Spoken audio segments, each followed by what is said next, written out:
Yao Lao tersenyum saat melihat ekspresi terpana dari trio Xiao Yan. Dia melambaikan tangannya dan berkata, "Ayo masuk." Xiao Yan dan dua lainnya mengangguk saat mendengar saran Yao Lao. Tubuh mereka bergerak, dan mereka bergegas menuju gunung pasir yang menjulang tinggi. Mereka telah muncul di depan lubang hitam spasial dalam beberapa kilatan. Terkadang ada beberapa sosok yang bergegas ketika mereka berempat tiba. Mata mereka berhenti di kelompok Xiao Yan sebelum melirik Cailin dan dokter peri kecil. Mereka yang bisa datang ke tempat ini bukanlah orang bodoh. Mereka jelas menyadari tipe orang yang akan datang. Karenanya, jarang ada orang bodoh yang dengan sengaja melangkah maju dan menemukan masalah. Yao Lao mengabaikan tatapan ini. Dia melangkah melalui udara kosong dan masuk ke lubang hitam spasial.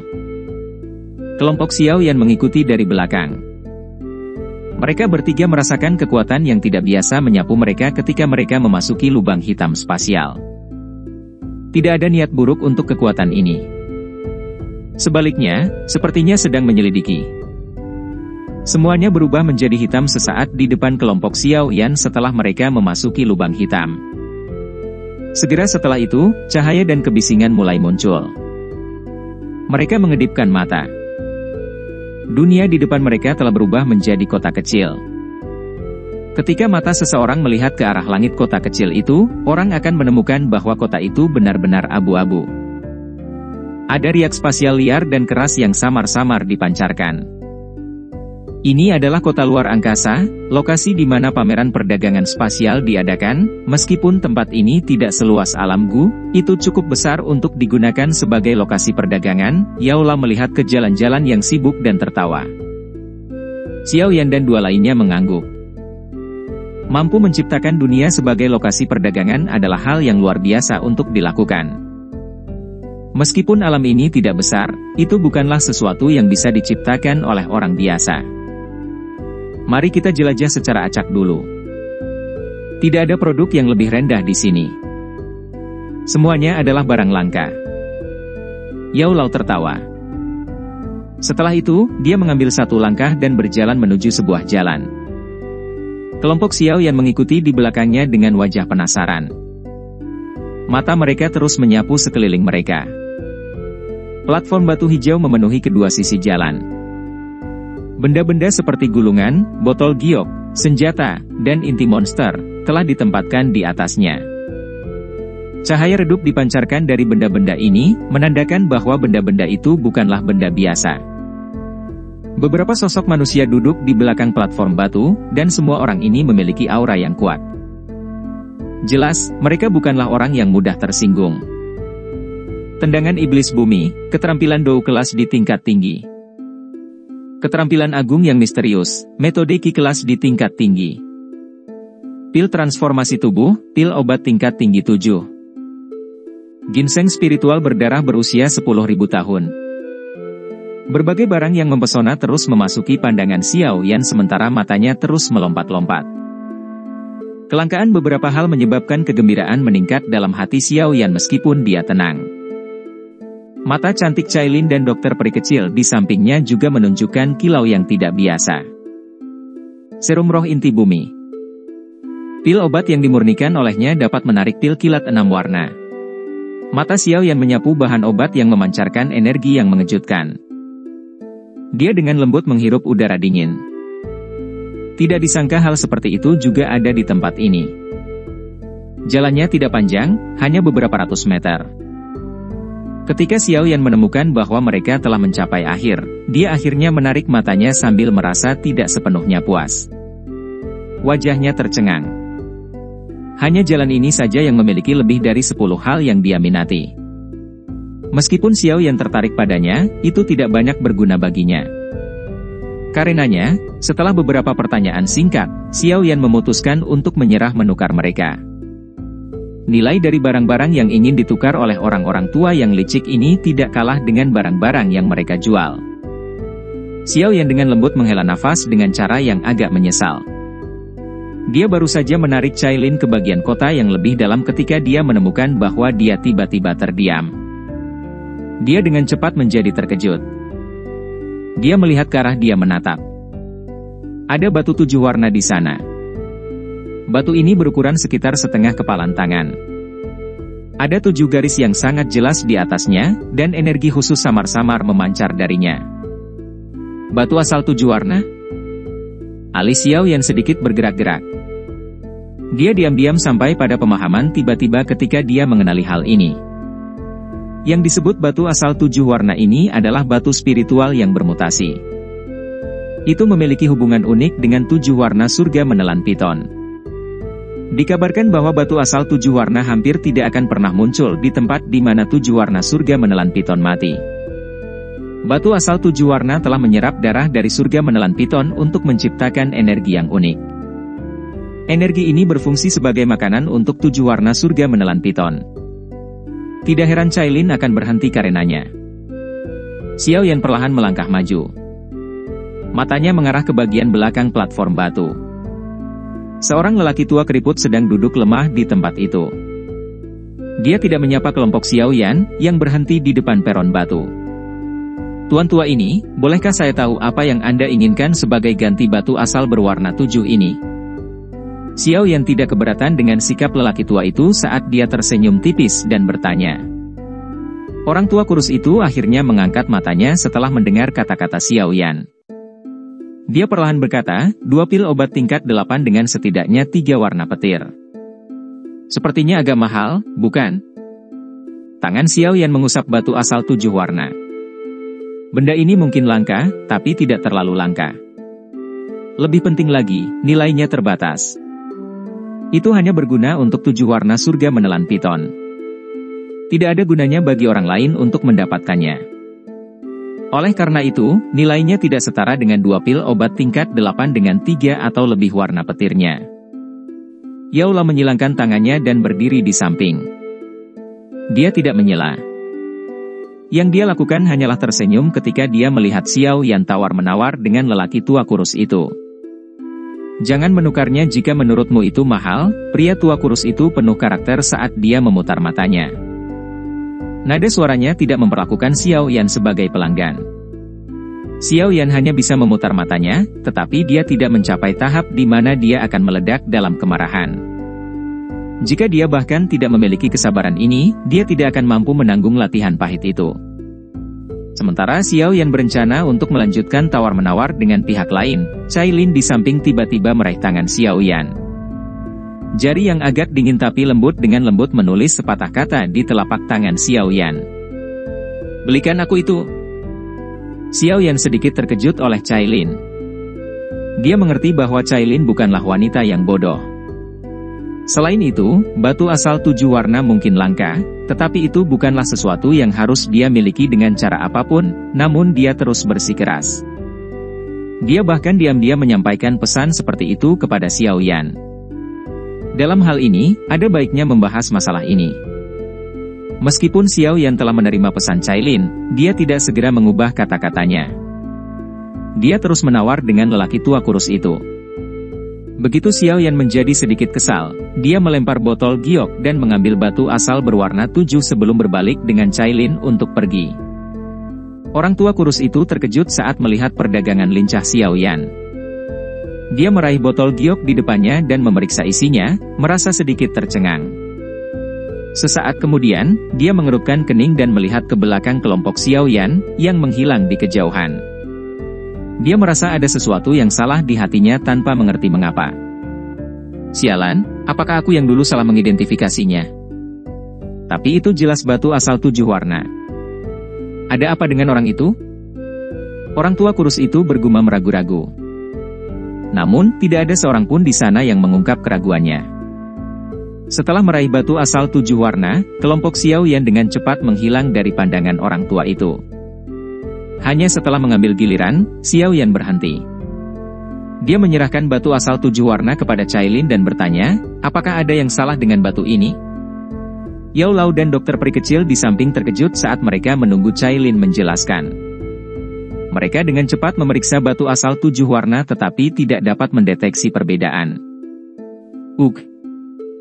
Cailin menerima batu asal 7 warna. Senyuman muncul di wajah dinginnya saat dia berkata, orang biasa hanya tahu tempat di mana 7 warna surga menelan Pithon mati dan memiliki kesempatan untuk membentuk batu asal berwarna 7. Namun, mereka tidak menyadari bahwa jika 100 atau lebih 7 warna surga menelan Pithon mati di tempat yang sama, ada kemungkinan batu asal 8 warna atau bahkan 9 warna akan terbentuk. Tetapi pada dasarnya tidak mungkin 7 warna surga menelan Pithon mati di tempat yang sama.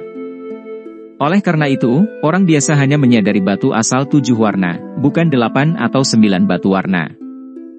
Puncak sebenarnya dari 7 warna surga menelan Pithon tidak dikenal dengan nama ini. Sebaliknya, itu disebut Pithon menelan surga 9 warna, tetapi hanya leluhur Pithon menelan surga dengan garis keturunan terkaya yang dapat mencapai level itu. Ini adalah memori yang diwarisi dari garis keturunan dari Pithon menelan surga. Orang biasa, bahkan orang sepertimu, tidak akan tahu tentang ini. Setelah mendengar kata-kata ini, Xiao Yan tidak hanya terkejut, bahkan Yao Lao pun sedikit tercengang. Jelas, mereka belum pernah mendengar rahasia ini.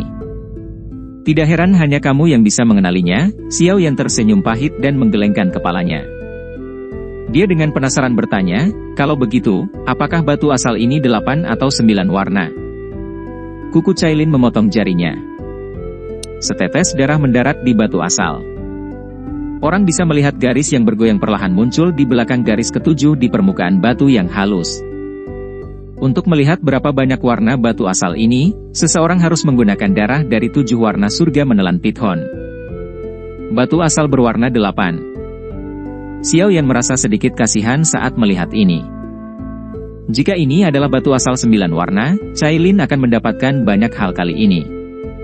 Tentu saja, dia sadar bahwa ini adalah keserakahannya sendiri. 8 warna sudah lumayan.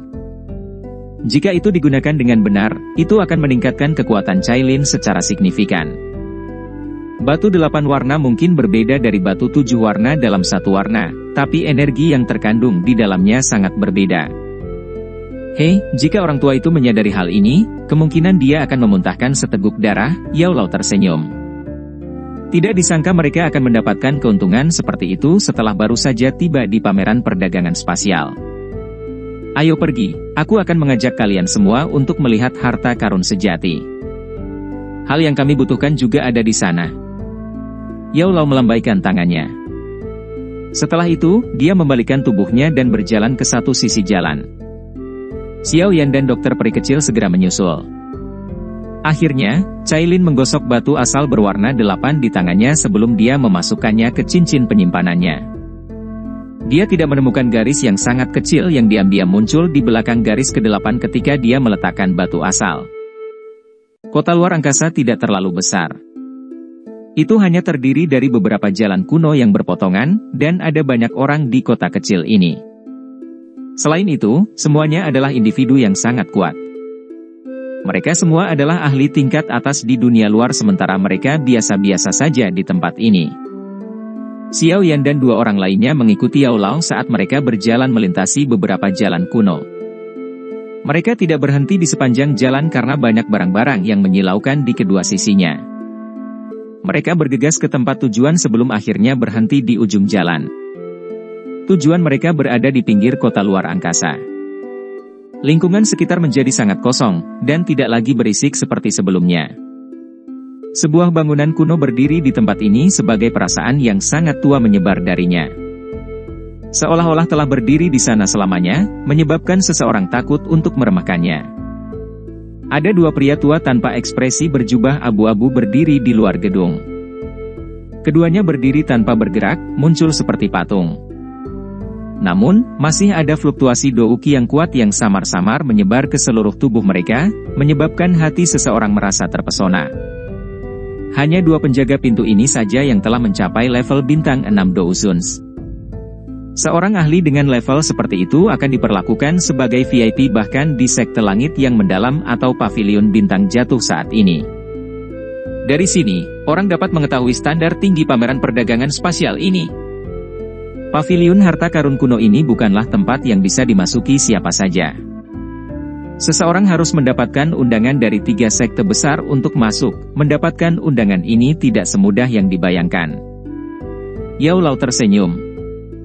Kecuali seseorang adalah seorang ahli atau faksi yang layak dipercaya oleh 3 sekte besar yang menyelenggarakan pameran perdagangan spasial, seseorang tidak akan bisa mendapatkan undangan ini.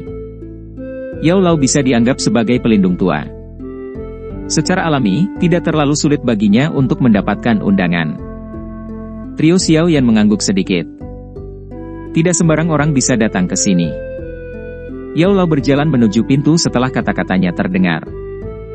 Dia menjentikkan jarinya dan cahaya merah keluar dari lengan bajunya dan menuju ke arah kedua pria tua itu.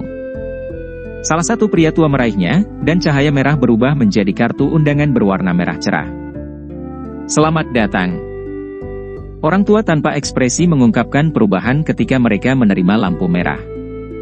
Mata keruh mereka melirik kelompok Yao Lao sebelum membungkuk. Salah satu dari mereka melambaikan lengan bajunya dan 4 lampu hitam melesat ke arah kelompok Xiao Yan. Setelah itu, lampu tetap tergantung di depan mereka. Lampu itu ternyata adalah jubah hitam pekat.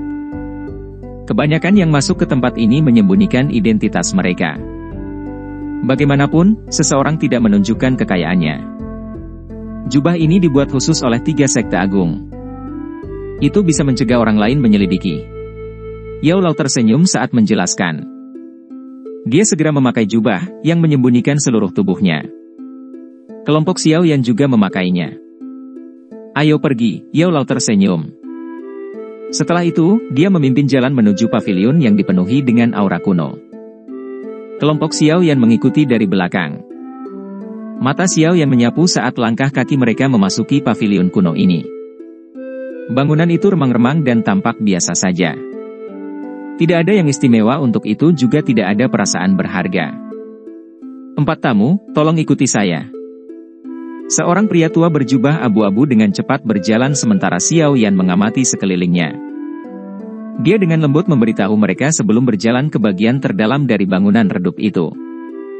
Yao Lao tidak mengatakan apapun saat dia mengikuti.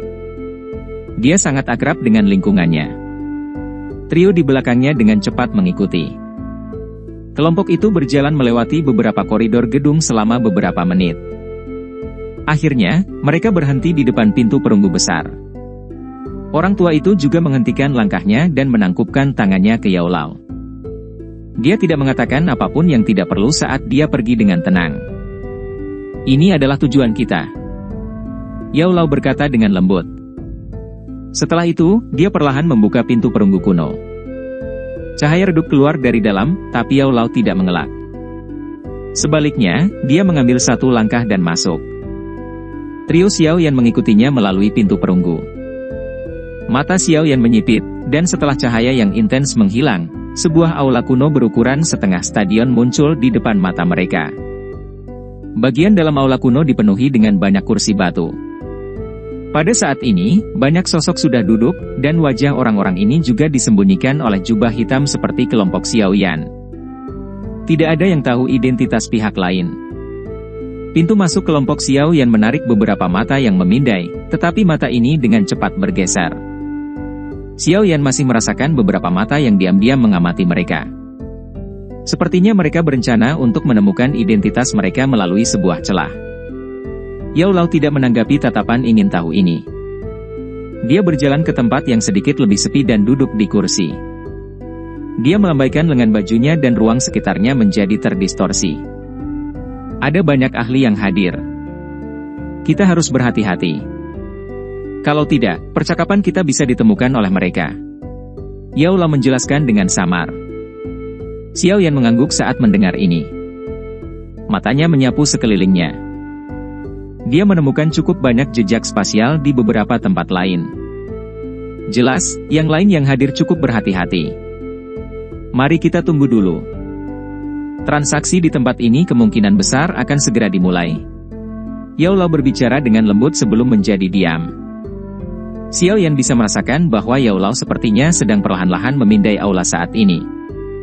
Sepertinya dia ingin mengetahui latar belakang orang-orang ini. Xiao Yan secara alami tidak dapat banyak membantu Yao Lao dalam hal penyelidikan seperti itu. Dengan kekuatan bintang ke-8 Douzun, dia mungkin dianggap sangat kuat di dunia luar. Tapi setidaknya ada 10 orang di ruangan ini yang bisa mengungguli dia. Ditambah lagi dia secara alami terlalu malas untuk memindai ruangan. Jika tidak, dia mungkin akan menarik beberapa masalah yang tidak perlu. Sementara Yaula menyelidiki, sisanya tetap diam saat 2 jam berlalu dengan tenang. Beberapa sosok yang mengenakan jubah hitam memasuki aula selama 2 jam ini. Pandangan kasar mengungkapkan bahwa ada lebih dari 100 orang yang hadir. Yao Lao di samping menghela nafas lembut sementara Xiao Yan menunggu dengan kebosanan. Baru kemudian Xiao Yan menoleh dan dengan lembut bertanya, apakah kamu berhasil menemukan sesuatu? Haha, ada beberapa keuntungan. Sepertinya beberapa orang yang akrab telah datang. Yao Lao tersenyum, tapi ia tidak mengungkapkan siapa orang-orang yang ia kenal, jadi Xiao Yan hanya bisa menggelengkan kepalanya tanpa daya. Dentang.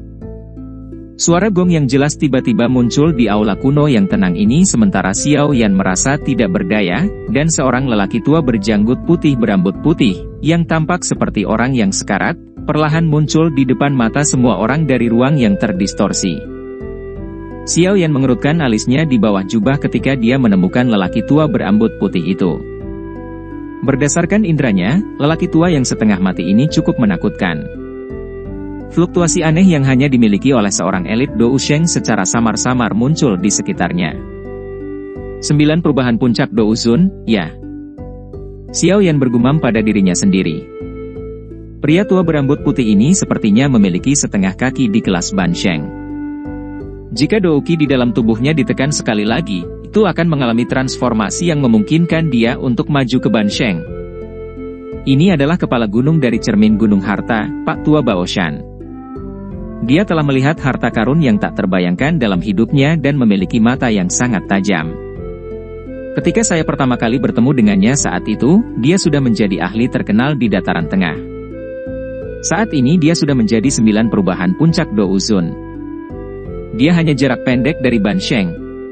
Suara lembut Yao Lao ditransmisikan ke telinga trio Xiao Yan. 9 perubahan puncak Dou Zun. Cailin dan dokter peri kecil mengungkapkan ekspresi muram di wajah mereka saat mendengar kata-kata ini, terutama Cailin. Hatinya sedikit terguncang. Dataran tengah memang layak menjadi area dengan standar tertinggi di benua Dou Qi. Jika ahli seperti itu datang ke bagian barat laut benua, ahli itu pasti akan menjadi yang teratas, tetapi dia di sini hanya menjadi tuan rumah pameran perdagangan. Tentu saja, ini bukan pameran perdagangan biasa. Haha, ini adalah pameran perdagangan spasial lainnya. Bagaimana kabar semua orang? Orang tua Baoshan itu menyapu matanya ke aula besar. Suara tuanya bergema di samping telinga semua orang, tetapi tidak ada yang hadir menanggapi sapaannya. Anehnya, suasana aula masih sepi. Orang tua Baoshan juga tidak peduli dengan tanggapan ini. Ini bukan pertama kalinya dia mengalami hal ini. Dia melambaikan lengan bajunya dan ruang di sekitarnya perlahan menjadi terdistorsi. Sepertinya penjara spasial telah mengepung lelaki tua Baoshan. Aturan lama masih berlaku. Setiap orang seharusnya tidak terlalu mempermasalahkannya. Orang tua Baoshan tersenyum setelah melakukan ini. Setelah itu, dia berdiri di panggung lelang di depan, batuk, dan berkata, hampir semua orang ada di sini. Dalam hal ini, saya tidak akan mengatakan hal yang tidak perlu. Mari kita mulai pameran perdagangan ini. Setelah kalimat terakhir dari lelaki tua Baoshan terdengar, semua tatapan di dalam aula besar segera tertuju padanya. Ada beberapa antisipasi dan kegembiraan yang samar-samar hadir. Semua orang tahu bahwa hal-hal yang ditawarkan di pameran perdagangan ini tidak biasa.